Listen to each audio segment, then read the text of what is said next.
Olá, gente, tudo bem?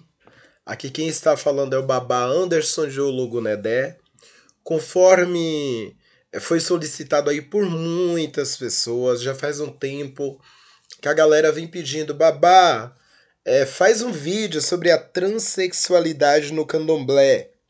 Qual é a repercussão disso? Qual é a detenção do conhecimento que as pessoas têm em torno do assunto? E como é um assunto delicado para alguns, eu não tenho problema algum em falar sobre esse assunto, até porque nós do Ileizo Axiomi Oluaye Ologunedé quebramos paradigmas, dogmas, prezamos sim pela diversidade dentro de um contexto respeitoso que venha preservar nossos valores litúrgicos, não nos prendendo simplesmente a modelos preconceituosos, dogmáticos ou algo do tipo. Por isso, eu resolvi elaborar essa aula para ajudar vocês a entenderem melhor sobre esse tema tão polêmico, de certa forma, dentro do axé, que é a transexualidade no candomblé.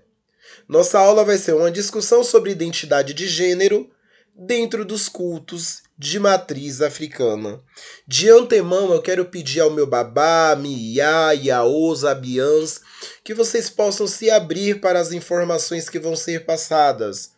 Geralmente, quando não se conhece algo, quando você não tem contato com algo novo ou com uma nova informação, a tendência à resistência ela é maior. Por quê? Exatamente dentro do culto de matriz africana. O candomblé, por exemplo, dependendo da sua vertente, da sua família de axé especificamente, tem um tabu muito grande em relação à transexualidade, perdão. Mas isso vai de contra ao que o próprio candomblé prega, que é uma acolhida dessa diversidade, desde que se mantenha o respeito ideal dentro da casa de axé. E o que seria esse respeito ideal? É o que vamos discutir. Boa aula a todos vocês. Ciência e candomblé.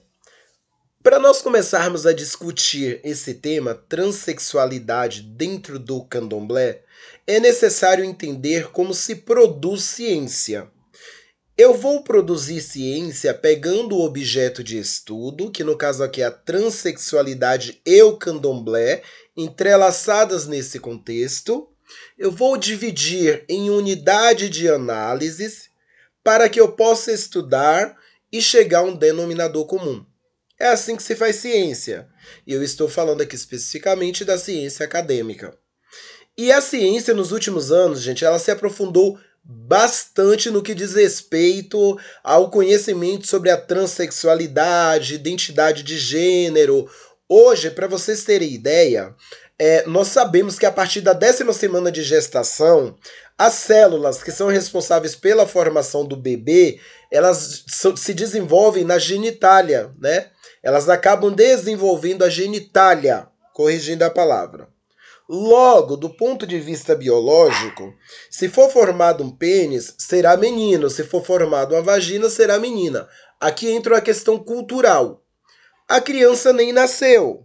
Só que o fato de você fazer um ultrassom e já aparecer lá o pipio do menininho ou a genitália da menina, já deduz-se um papel social. Esse papel já é desenhado pelos pais, pela sociedade. Olha, as roupas têm que ser azul, o quarto tem que ser rosa, e daí por diante. A criança, ela nem nasceu e ela já é inserida dentro de um contexto que define o que é o homem e o que é a mulher, baseado no sexo biológico. E as pesquisas recentes também, o que é interessante, elas identificaram que é na 20ª semana da gestação que a parte do cérebro responsável pela formação da identidade de gênero é formada. Opa, olha que interessante essa informação. A partir da 20ª semana de gestação, que é a parte do cérebro que é responsável por elaborar essa identidade de gênero, é formada. Mas aqui também nós temos uma séria confusão, que muita gente não entende o que é gênero, o que é identidade de gênero. Por isso eu ando falando muita baboseira por aí. são pessoas que não têm conhecimento do que falam. Eu falo como psicólogo, com o conhecimento acadêmico que eu tenho, e eu falo na condição de sacerdote pela vivência com esse público que eu tenho também dentro da casa de axé. E existe uma série de confusão em torno desse assunto, devido à falta de entendimento, devido à falta de abertura dos sacerdotes e sacerdotisas para estudar, conhecer, produzir ciência acadêmica. Galera, a época em que o pai de santo e mãe de santo era leigo acabou. Naquela época, o acesso ao ensino era dificultado, eles não tinham acesso realmente, o negócio era bem restrito. Estamos em uma era tecnológica que ser ignorante é uma opção. Quem quiser permanecer nessa ignorância, eu vou respeitar, porque eu deixo muito bem claro que o intuito desse canal não é fazer ninguém aceitar nada, mas trazer uma visão crítica em torno daquele assunto que está sendo discutido, que no nosso caso é transexualidade e candomblé. Uma discussão acerca desses papéis no culto de matriz africana. Como eu falei para vocês anteriormente, existe uma dificuldade imensa em se definir o que é identidade de gênero, orientação sexual e sexo biológico. É muito comum você ouvir as pessoas falando o seguinte: olha, se a sua opção sexual foi essa, eu não tenho nada contra. Gente, isso é um erro gravíssimo que devemos começar a corrigir a partir de agora. Não existe opção sexual. Ninguém opta por tal. Ninguém opta por ser hétero. Ninguém opta por ser bissexual. Ninguém opta por ser homossexual. A opção vem da escolha. E não existe escolha quando a gente discute orientação sexual, orientado para tal. E aí nós vamos nos aprofundar para entender melhor essa questão. Opção sexual é um termo muito errado para designar a classificação, a identidade de gênero de uma pessoa, a forma que ela se vê no mundo, a forma que ela se enxerga. Devemos entender primeiramente que a coisa não é tão fácil como alguns preconceituosos que utilizam a religião do próprio candomblé mesmo para justificar seus próprios preconceitos internos e subjetivos. Porque se fosse fácil, chegaríamos hoje e falaríamos para um hétero: olha, vira gay de hoje para amanhã. Ou chegaríamos para um homossexual e falaríamos: amanhã adota uma postura hétero, sai desse mundo. Ah, mas tem gente que vai para a igreja e sai. É, né? Na teoria, sim.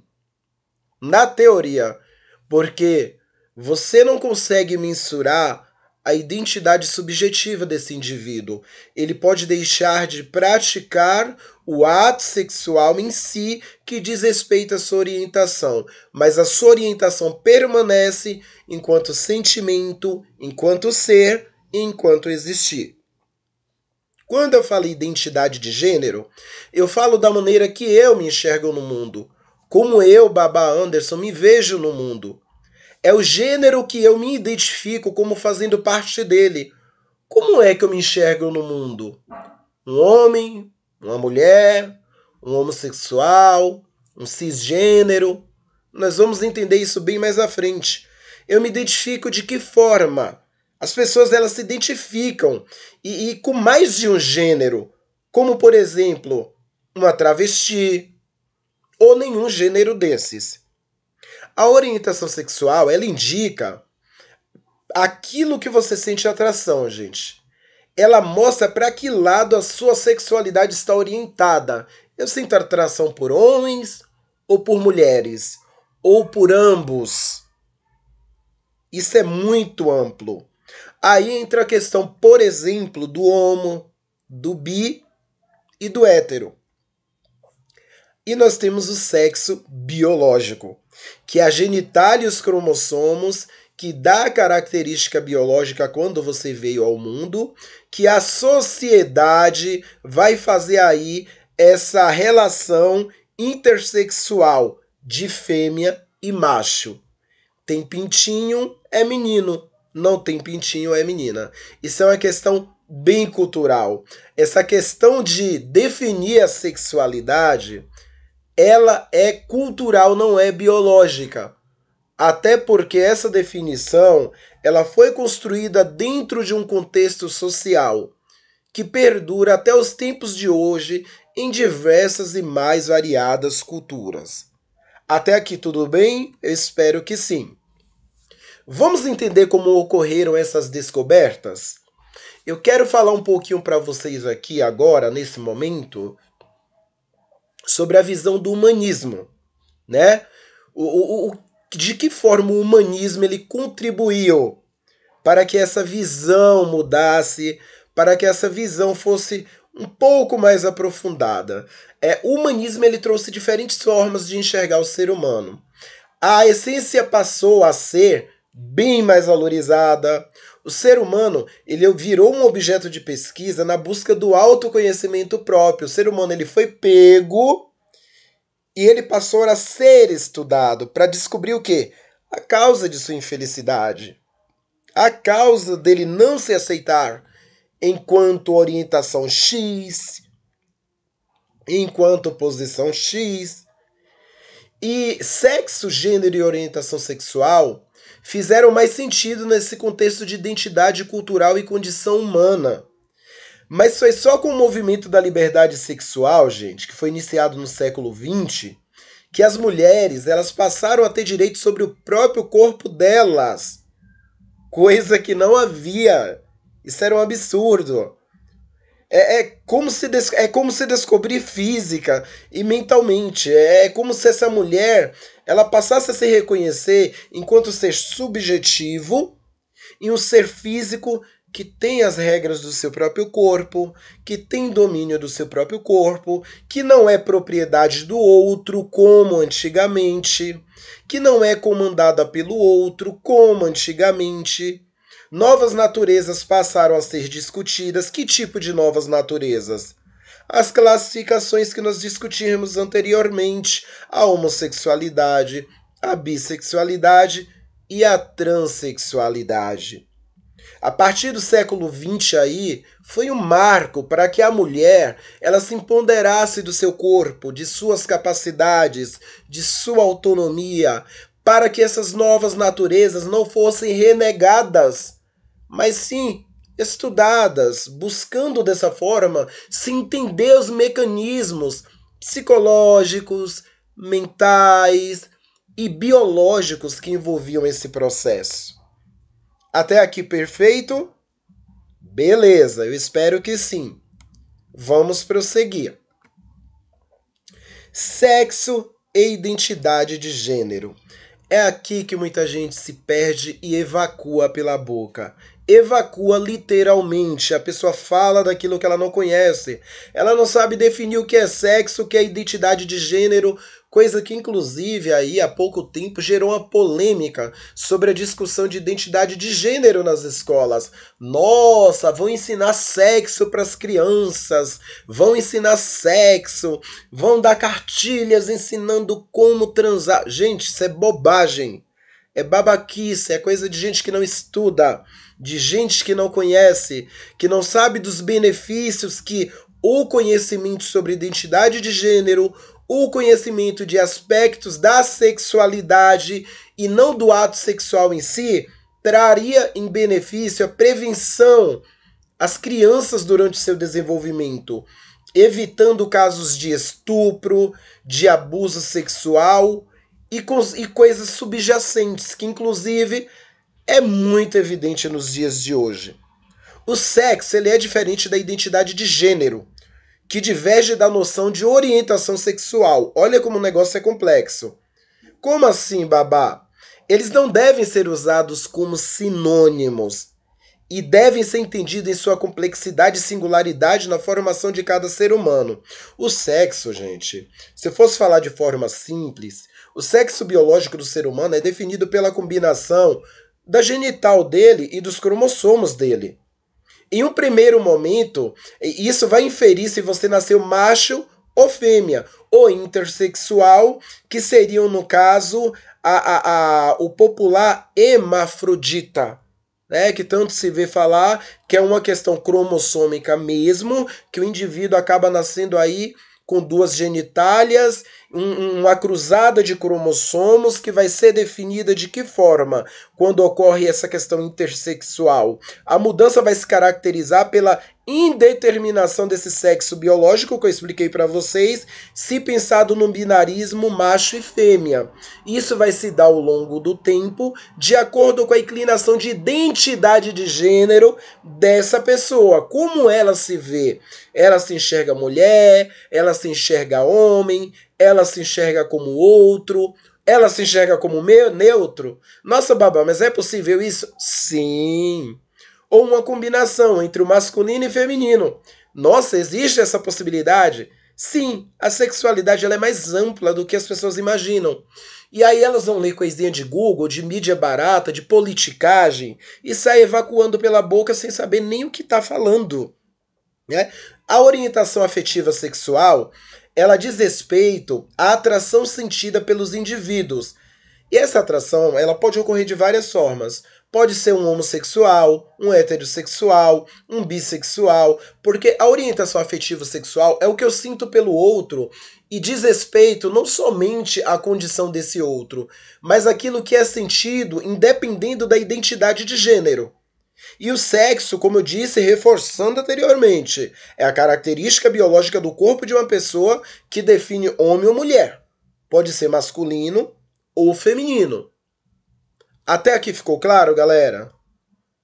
Eu espero que sim. Vamos seguir avante.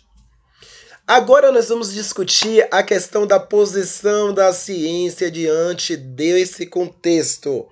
Eu sou cientista, eu sou pesquisador, geralmente o pesquisador ele tem um espírito muito crítico. E eu trago isso tanto para o lado religioso quanto profissional. Isso me faz um bem enorme. Porque quando você passa a não aceitar o que te trazem e a pesquisar aquilo para entender as raízes, você tem argumento sólido contra fatos, fatos no argumento. Se você tem evidência no argumento, e ciência se faz com evidências, com resultados, com mensurações. O Conselho Federal de Psicologia e o Conselho Federal de Medicina, em comunicados oficiais, o que é oficiais? Validados, definiram, e em sintonia com as descobertas científicas amplamente aceitas e comprovadas, que os transtornos de personalidade de gênero não é uma doença, mas sim uma formação biológica natural que deve ser aceita e respeitada como tal. Meu amigo, minha amiga, aos preconceituosos e preconceituosas, se o Conselho Federal de Psicologia, que é a ciência que estuda o comportamento humano, e o Conselho Federal de Medicina, que é a ciência que estuda os processos biológicos, definiram, comunicaram oficialmente, né, essa conceituação, quem sou eu ou você para discordar? Podemos ser críticos? Sim, mas contra fatos não há argumento. Inclusive, apenas a título de informação, a exemplo do que já ocorre em muitos países, para vocês entenderem, no Brasil nós temos centros de referências médicas para apoio e acompanhamento de transgêneros. Em São Paulo, por exemplo, para quem não sabe, o Ambulatório Transdisciplinar de Identidade de Gênero e Orientação Sexual do Hospital das Clínicas, da USP, ela faz o diagnóstico, acompanha e dá todo o apoio ao transgênero, criança, jovem e adulto. Opa, peraí, babá, criança? É isso mesmo, criança. Para vocês verem que é um fenômeno inato, não é um fenômeno que é condicionado como alguns... Gente, eu fico horrorizado quando a pessoa fala: se uma criança morar com 2 gays, vai ser gay. A criança é gay porque foi muito mimada. A criança é gay porque... Gente, é muito relativo isso. Falar de sexualidade é uma coisa, falar do abuso sexual é uma outra coisa, falar de identidade de gênero é uma outra coisa. Seguimos avante. As pessoas se assustam quando a gente fala em crianças transgêneros.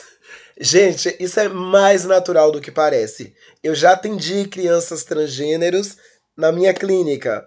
Isso é muito comum.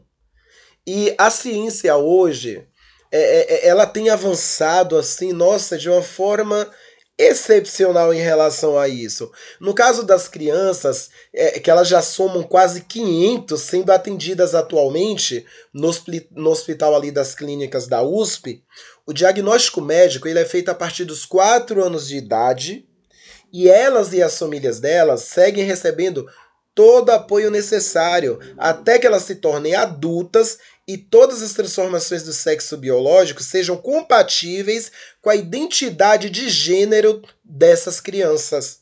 É feito todo esse acompanhamento, toda essa orientação, até que essas crianças se tornem adultas, e aí, de acordo com a transformação biológica do corpo dela, havendo a compatibilidade com a identidade de gênero dela, da forma que ela se vê, ali é feito o fechamento desse processo de forma saudável, o que é tão comum em países fora, mas o Brasil, como sempre, atrasado em relação à pesquisa, em relação a esse tipo de coisa.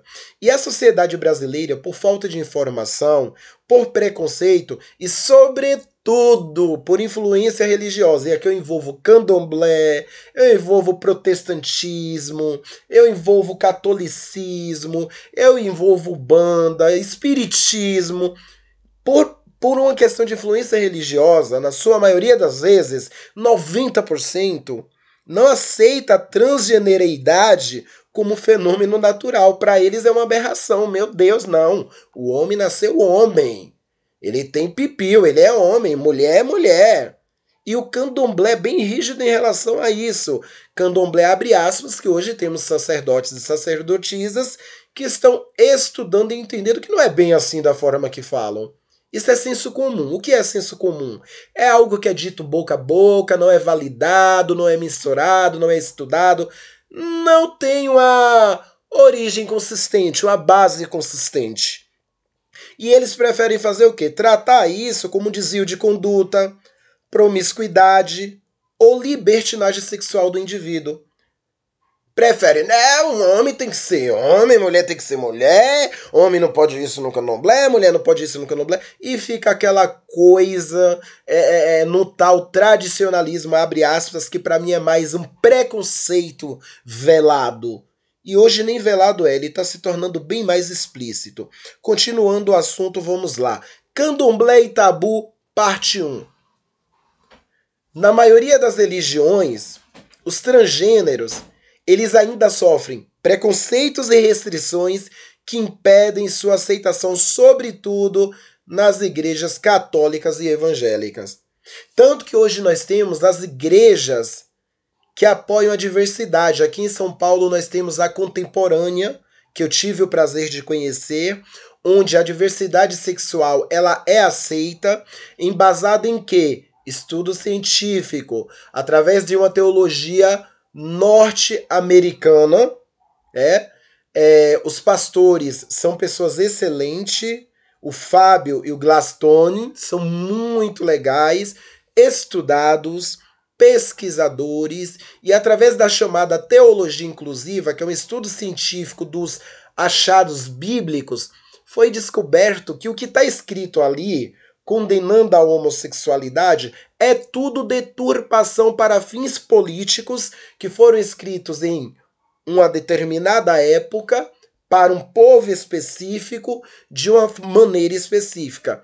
E a palavra afeminado e homossexual não eram empregadas. O eunuco não era necessariamente um homossexual.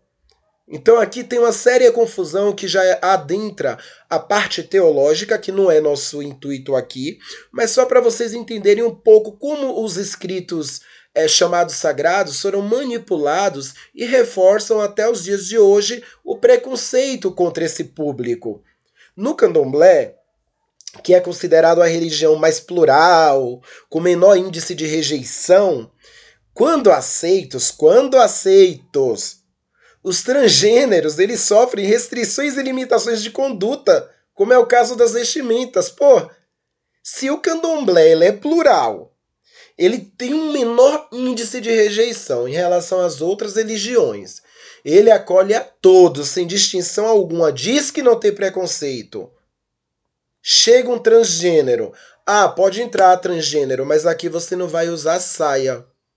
Aqui você vai usar calça, tá? Porque você é homem, tá bom, transgênero? Peraí, eu estou indo de contra aquilo que eu prego. Ai, mas o mais velho, não me importa o que o mais velho falou. Com todo carinho e respeito, existe muita coisa bacana, ficou como legado. Existe muita coisa que foi falta de conhecimento, ignorância e falta de acessibilidade para estudar e entender que a coisa não é bem assim. Ok? Seguindo. Em muitas casas de candomblé, os transgêneros são obrigados a se vestirem de acordo com o sexo biológico, é o que eu acabei de falar para vocês, em total desrespeito à identidade de gênero do indivíduo. Agora vocês se coloquem no lugar de uma pessoa dessa. Para quem entende de mecanismos psíquicos, porque para os ignorantes de plantão vai dizer: não, tá errado, homem é homem, mulher é mulher, não importa se fez cirurgia, não importa se nasceu assim, uma coisa. Meu amigo, não é assim. Eu estou falando de ciência, não estou falando de conversa sem fundamento, não estou falando de sua experiência pessoal, não estou falando do que você acha. Eu não trabalho com achismo, eu trabalho com ciência, eu trabalho com informação, eu trabalho com embasamento. A desinformação e a falta de conhecimento sobre a transgenereidade, principalmente de que ela existe, não por opção, mas por fator natural, que é isso que a maioria dos babás e asiás não sabe, não é uma questão de opção, é um fenômeno natural. Ainda causa situações desnecessárias e impróprias, marginalizando os indivíduos transgêneros. Pode ver que tem casa de candomblé aí que fala: ai, na minha casa eu aceito travesti, eu aceito transgênero, eu aceito tal. Tá, beleza, aceitar até aceita. Mas se o transgênero que se vê como uma mulher, se vê como uma mulher no mundo, se identifica como mulher, for colocar uma saia, a guerra tá feita. Não, porque aqui em casa não pode, porque o orixá não reconhece isso. Até o nome do coitado do orixá colocam. O orixá não reconhece isso porque tá errado, porque aí vem os tabus, que na verdade é um conceito machista, preconceituoso, que tá bem explícito em muitas casas hoje. Nós combatemos esse tipo de comportamento, que ele é totalmente preconceituoso. O indivíduo é o que é, e eu vou provar para vocês e mostrar isso. Candomblé e Tabu, parte 2. Antigamente no Brasil, os homens não eram iniciados ao orixá, para quem não sabe. Por quê? Porque havia perseguição ao culto e polícia e justiça eram autorizadas a invadir templos e proibir cerimônias. Só mulheres eram iniciadas e chamadas Iaô. Para quem não sabe, a contração da palavra Iaô significa esposa do orixá, tá? No feminino. Aos homens era dada a tarefa deles fazerem o quê? Proteger o terreiro da violência, da perseguição. Eles não poderiam ser iniciados. Somente o Iaô, esposa do orixá, que é a contração dessa palavra iorubá. Mas o orixá começou a pegar a cabeça do homem e eles foram iniciados. O sagrado começou a mostrar que não era do jeito que o ser humano queria, e sim do jeito que o universo já havia predito. Hoje o homem quer ser mais que o orixá, e desde então o orixá vem mostrando que eles são mais que o homem. E essa guerra perdura até nos dias de hoje, porque o homem ele não se agacha para a divindade. Aqui no nosso Ileis do Axé Mioluai Ologunedé, nosso diferencial é esse. É respeitar, é estudar, é se esclarecer para não falar baboseira e acolher o outro em toda a sua plenitude. Tanto que eu iniciei uma transgênero. Com muito prazer, foi respeitada como tal, vestiu-se como tal e assim sempre será. Porque casa de orixá não há distinção. Existe o respeito independente da condição ou orientação. Esses homens que foram dados à proteção do terreiro contra a violência e perseguição eram chamados de Ogã, que significa guardião, chefe, pai. Mas o orixá começou a pegar a cabeça dos homens, e os homens foram iniciados. E aí o termo Iaú, que significa esposa, passou a ser usado para designar os iniciados indistintamente, tanto o homem quanto a mulher, ué. Um erro de tradução virou tradição. E aí, o que é que vocês me dizem disso? O que é que vocês me dizem disso? Por organização social da religião, é indispensável que, para o homem se tornar Ogã, o guardião, não tenha a consciência dele alterada pela presença física do orixá.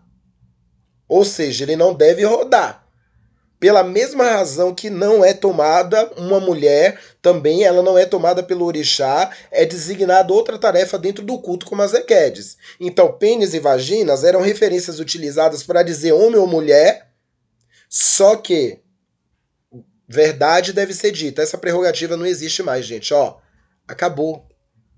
Ah, não é assim, e que acabou, gente. Estamos em outros tempos.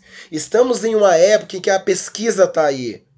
Estamos em uma época em que o acesso ao estudo está aí. A pessoa permanece na ignorância se ela quiser.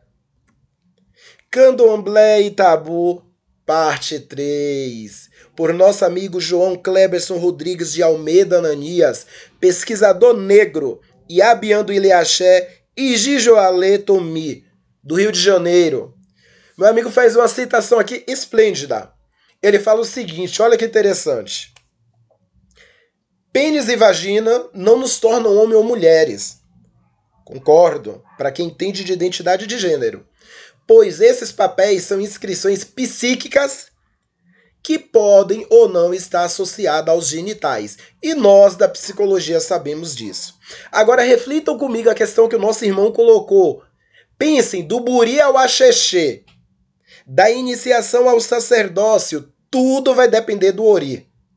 Oxalá, ele é pai de todos. Adialá, que é considerado o orixá modelador de cabeças, Orúmila, o deus dos destinos, antes de se encarnar, diz alguns itãs que o ser dirige-se a eles para escolher a cabeça e o destino. E concorda com os desafios e condições de percalço que vai existir. Mas aí vem uma questão, se o ori reconhece o filho, por que seremos nós a negar dignidade à transexualidade no candomblé? Olha a contradição dentro do próprio candomblé, a contradição. Se o Itã lá diz que o indivíduo ele escolhe o ori dele, ele se dirige, ele escolhe esse ori, ele aceita todos os desafios e condições, ele nasce ali com a prerrogativa de ser um sacerdote ou sacerdotisa, o ori dele reconhece ele como filho, quem é eu ou você para negar a dignidade dele, a transexualidade dentro do candomblé? Porque assim, que ter pênis seja condição para o atabaque, e ter vagina seja a condição para o pano da costa, que nem pregam por aí. Porque isso também sabemos que é muito relativo, basta estudar e ir bem mais a fundo para ver que a coisa não é assim. Que o homem usa pano da costa também em alguns cultos. É falta de conhecimento também de um certo público. Essa questão tem mais a ver com a organização social da religião, gente, do que com a condição essencial da existência da transexualidade. Assim como o Ogã não deve virar no orixá e um abiã não deve usar contas grossas, nós não devemos usar o orixá para justificar um preconceito velado, porque o orixá abandona filho por falta de caráter e não condição essencial da existência desse filho, que seria transexualidade, por exemplo. A religião é o Iuá Pelé, é o caráter. Então existe uma contradição muito grande aqui dentro do candomblé.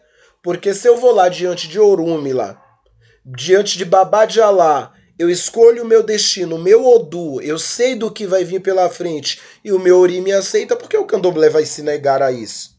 A me aceitar? É complicado, né? Tô colocando essa questão aí para vocês darem uma pensada. Chegamos ao fim da nossa aula. E eu espero ter passado um conteúdo relevante para vocês. Eu espero que esse conteúdo ajude a muitas pessoas mudarem esse conceito tão arcaico em torno da transexualidade dentro das casas de axé. Abram suas portas, o importante é imperar o respeito e o amor. E o amor tem que ser ágape, incondicional. Não vem com essa dizer que, eu aceito, mas esse mais é preconceito velado. Para com isso. Apresentação acadêmica, para vocês entenderem que eu não estou falando baboseira e que eu tenho fundamentos para falar tudo que foi dito até agora. Eu me chamo Anderson Santos de Jesus, conhecido como Babá Anderson de Ologunedé. Sou sacerdote do Ileizo Axelmi Oluaie Ologunedé, localizado aqui na cidade de São Paulo, Zona Leste, precisamente Ferraz de Vasconcelos. Sou psicólogo, bacharel e formação de psicólogo.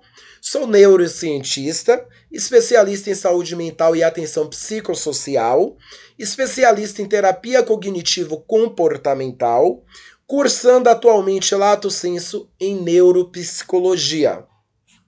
Daí a minha solidez, graças a Deus e Orixá, para vocês entenderem que eu não tirei nada do nada e não estou falando nada por nada, ok? Na sequência eu vou deixar um vídeo, gente. Eu vou ver se eu consigo rodar ele para reflexão. Muito obrigado pela atenção de todos. Vamos lá? Não, gente, antes, perdão. A referência bibliográfica, tá? A contribuição foi minha, do nosso irmão Diego de Airá, que é um pesquisador também, da religião. O João Kleber de Almeida Ananias, que é um pesquisador também. Do Science, que é um site de pesquisa acadêmica. E o Google eu utilizei para obtenção das imagens, ok? Vamos ver se eu vou rodar aqui para vocês refletirem sobre esse vídeo.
Bom, gente, esse vídeo que vocês viram faz você sentir na pele o preconceito contra LGBTQI, ok?